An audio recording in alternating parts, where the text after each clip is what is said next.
Hey art friends, and welcome back to the Mandakyns Channel. Today we'll be learning how to use DIY gel plates that we created in another video, link below. Here I am showing you different types of molds that you can put your gel plates into and create different shapes.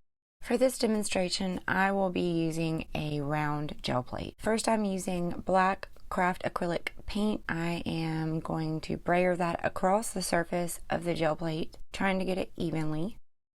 They have different sizes of brayers. This is a very large one and a small one. You'll want to try to smooth the paint by rolling the brayer across the surface. In this case, I didn't really feel like I got enough paint on.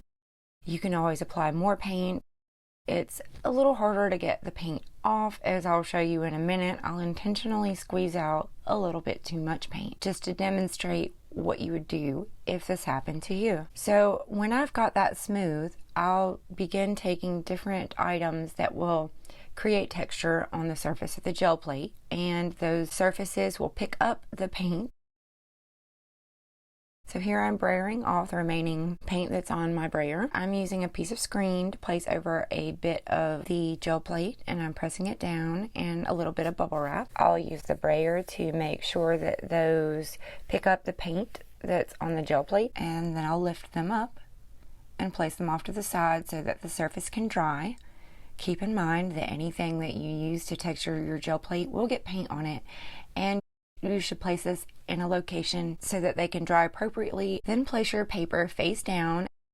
Gently use a circular motion with your hand, or use your clean brayer to apply gentle pressure and rolling movement across the back. You can check by lifting up the corner of the paper, and if you don't feel like it's transferred enough, you can always go back and rub a little bit more. Now using white craft paint and rolling it out, I'm going to attempt to create a pattern. I'm going to show you what happens if you overwork the heavy-bodied paint. So first I'm going to create a little bit of texture by applying this netting and creating a couple circles in the gel plate, and then I'll apply an excessive amount of heavy-bodied paint.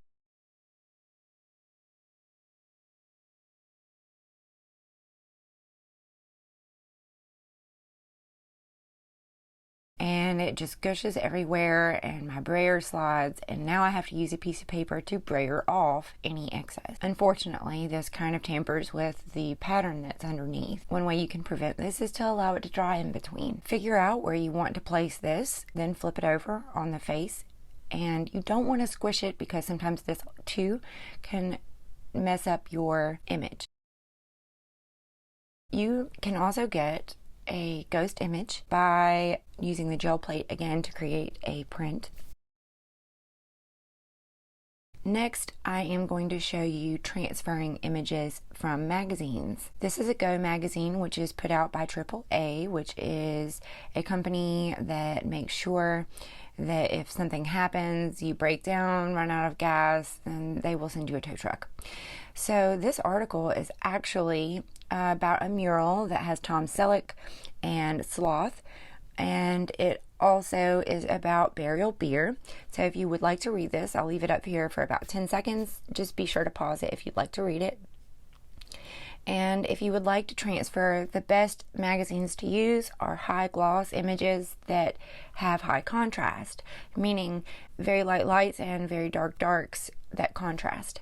And this image actually transferred too well, but one thing about the heavy-bodied paint is that for some reason it seems to activate the paint under it, and I did not get a clean transfer with this one.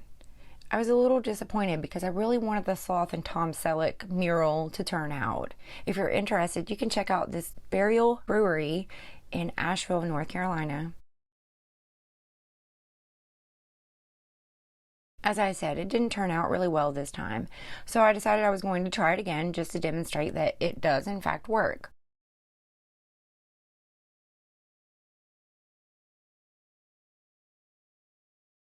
So I brayered out some black acrylic craft paint, brayered off, and then I picked up the other image that I cut out that had the beer and the roses, and it really showcased their product very well.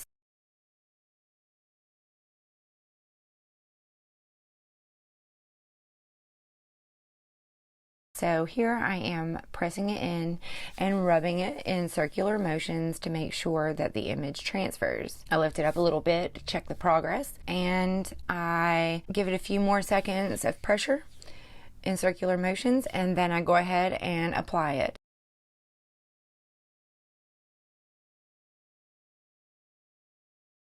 And as you can see here, it did in fact transfer some of the images. The best things are the black and white of the lettering. If you go back at the original image and you look, that was my favorite part. Now here I'm showing you that you can actually create another ghost print using the same image by pressing it back to the gel plate while the paint is still wet, then pressing it back to your paper. Finally, in order to take care of your gel plate, what you'll want to do is wash it in cold water. Don't wash it in hot water, or you might risk melting your glycerin plate. Then you can dry it with a lint-free paper towel. You just want to leave this out to dry. Clean off your brayer. Here's the finished piece of artwork that I created using the gel press plates.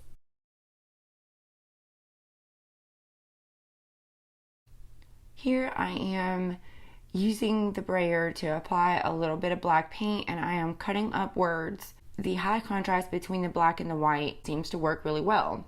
So I thought I would give a word collage a go and see how well that transferred using the gel press plate. That's homemade. All I'm doing here is cutting out words and placing them face down on the gel press plate. And then I'll use the brayer to make sure they're pressed down and pull them off. And then I'll apply the paper on the face that I want the print to transfer to.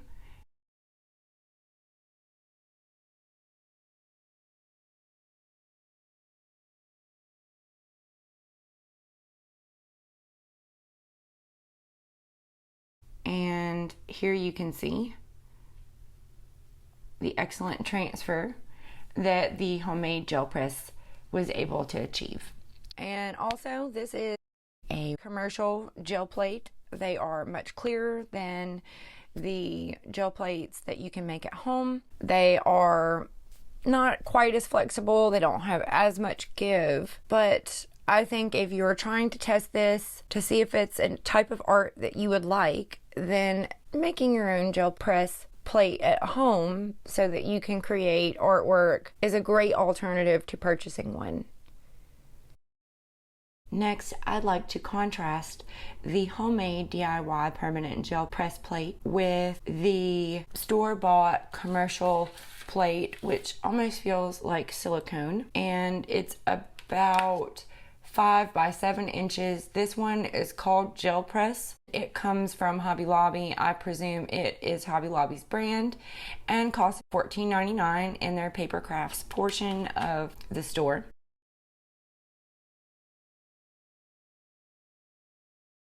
Here I'm trying to use a brayer, and now you'll see on smaller pieces the smaller brayer works really well. However, on a larger plate, it leaves tracks. So I actually switch over to the larger brayer here in just a moment.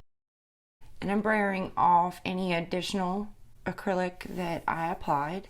And now I am pressing a page from the AAA magazine onto the plate. And I'm lifting it up to show you that it did in fact transfer the image. And I'm just going to use a clean piece of printer paper and the brayer to apply some pressure and go ahead and transfer that particular image. And then I am going to see whether I can achieve a ghost image. On the gel press plates that I make at home, I feel like it's easier to get a ghost print. There is still a little bit of image on the plate, so what I'm going to do is add a little bit more acrylic paint and reapply the paper, brayer it down, and see whether or not I can get that to lift. And it's very faint, but there is a small impression of the chairs in the background.